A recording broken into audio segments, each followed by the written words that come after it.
Hello friends, सूचना देने वाले को 40,000 का इनाम। आज बिना कोई भूमिका के सीधे बात पर आता हूँ। प्लीज़ इस वीडियो को अंत तक सुनें। गोपाल जी एक रिटायर्ड टीचर हैं। सुबह 10 बजे तक ये एकदम स्वस्थ लग रहे थे। शाम के 7 बजते बजते तेज बुखार के साथ वे सारे लक्षण दिखाई देने लगे जो एक कोरोना पॉजिटिव मरीज के अंदर दिखाई देते हैं। परिवार के सदस्यों के चेहरों पर खौफ साफ दिखाई दे रहा था। उनकी चारपाई घर के एक पुराने से बाहरी कमरे में डाल दी गई, जिसमें इनके पालतू डॉग मार्शल का बसेरा है। गोपाल जी कुछ साल पहले एक छोटा सा डॉग जो सड़क के किनारे घायल पड़ा था उठाकर घर ले आए थे और उसको अपने बच्चे की तरह पाला और नाम दिया मार्शल।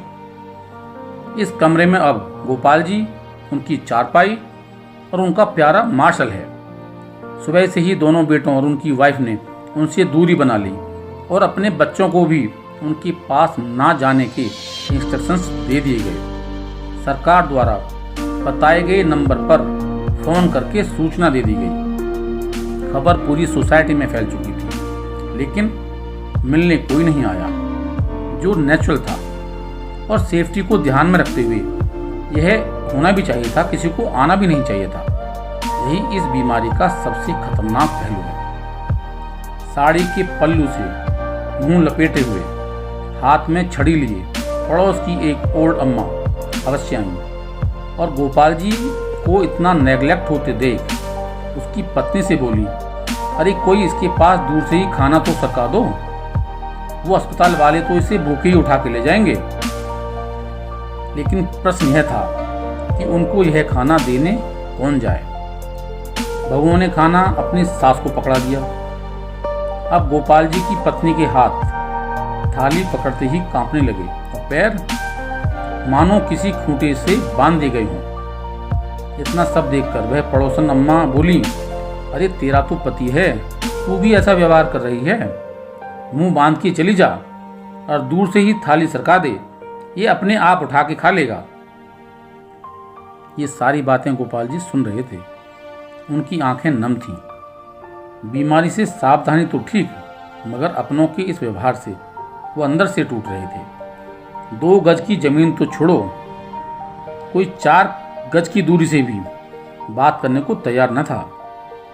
और कांपती होठों से उन्होंने कहा, कोई भी मेरे पास ना आए तो बेहतर है, वैसे मुझे भूख भी नहीं है।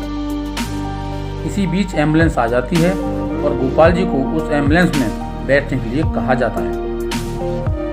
गोपाल जी घर के दरवाजे पर आकर एक बार पलटकर अपने घर की तरफ देखते हैं। पोती और पोते फर्स्ट फ्लोर की खिड़की से मास्क लगाए दादा को निहारते हुए और उनके पीछे उनकी मदर सर पर पल्लू रखे दिखाई पड़ती हैं। घर के दरवाजे से हटकर बरामदे पर दोनों बेटे काफी दूर अपनी माँ के साथ खड़े थे। विचारों का तूफान गोपाल जी के अंदर उमड़ रहा था। उनकी पोती ने उनकी तरफ हाथ हिलाते हुए टाटा और बाय बाय कहा। एक क्षण को गोपाल जी को लगा कि जिंदगी ने अलविदा कह दिया। उनकी आंखों में आंसू तैरने लगे। उन्होंने बैठकर घर की देहरी को छुआ, जिसे उन्होंने पूरे जीवन में अपने मन को मार मार कर, अपने तन को काट काट कर बनाया था, और एम्बुलेंस में जाकर बैठ गए। उनकी पत्नी ने तुरंत पानी से भरी बाल्टी घर की उस देहरी पर डाल दी, जिसे चूमकर गोपाल एम्बुलेंस में बैठे थे।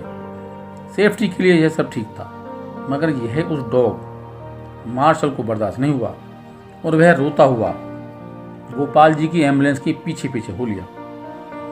गोपाल जी 14 दिन हॉस्पिटल में डॉक्टर्स के ऑब्जर्वेशन में रहे।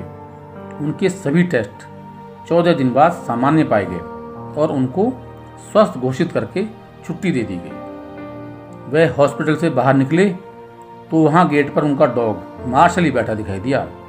दोनों एक दूसरे से लिपट गए। एक की आंखों से गंगा और दूसरे की आंखों से जमुना बह रही थी। इन 14 दिनों में घर से किसी का कोई फ़ोन नहीं। हॉस्पिटल से इन्फॉर्मेशन के बाद भी मार्शल के अतिरिक्त गेट पर कोई न था। जब तक उनके बेटों की लंबी लंबी गाड़ी उन्हें लेने पहुंचती, तब तक वो अपने प्यारे मार्शल को लेकर किसी दूसरी दिशा में निकल चुके थे, जो फिर कभी भी दिखाई नहीं दिए। फ्रेंड्स, कोरोना में सेफ्टी सचमुच बहुत ज़रूरी है, डिस्टेंस भी बहुत ज़रूरी है, परंतु पेशेंट की फीलिंग का ध्यान रखना भी उतना ही ज़रूरी है। हॉस्पिटल में डॉक्टर्स तो प्रिकॉशन लेते हुए ट्रीटमेंट कर रहे हैं, तो फिर अपने ही घर में अपने मेंबर से भावनात्मक डिस्टेंस क्यों? इसकी हम सबको केयर करने की ज़रूरत है। आज उनकी फ़ोटो के साथ उनकी गुमशुदगी की खबर छपी है। अखबार में लिखा है कि सूचना देने वाले को 40,000 का इनाम दिया जाएगा। हाँ, पढ़कर याद आया कि इतनी ही तो पेंशन थी उनकी, जिसको वो अपने परिवार पर, अपनों पर हंसकर लुटा दिया करते थे। फ्रेंड्स, इस स्टोरी को मुझे मेरे एक फ्रेंड ने भेजा है। सही का पता नहीं, परंतु असलियत संबंधों की यही है।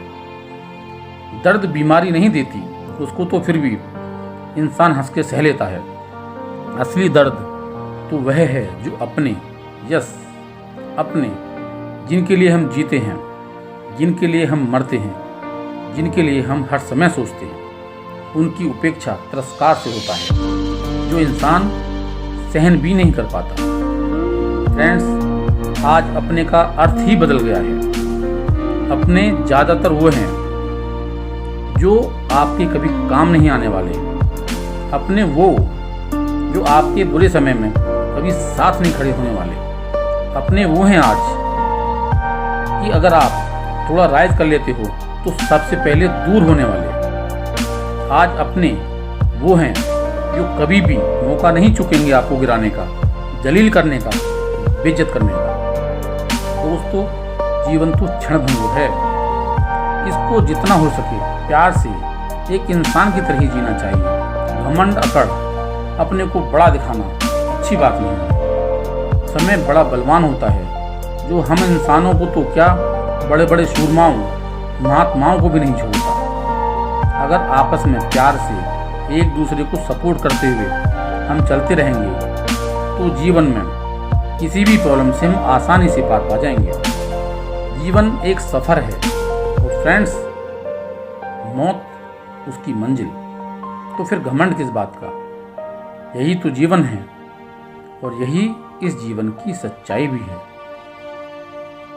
Thank you very much for watching. Thanks a lot.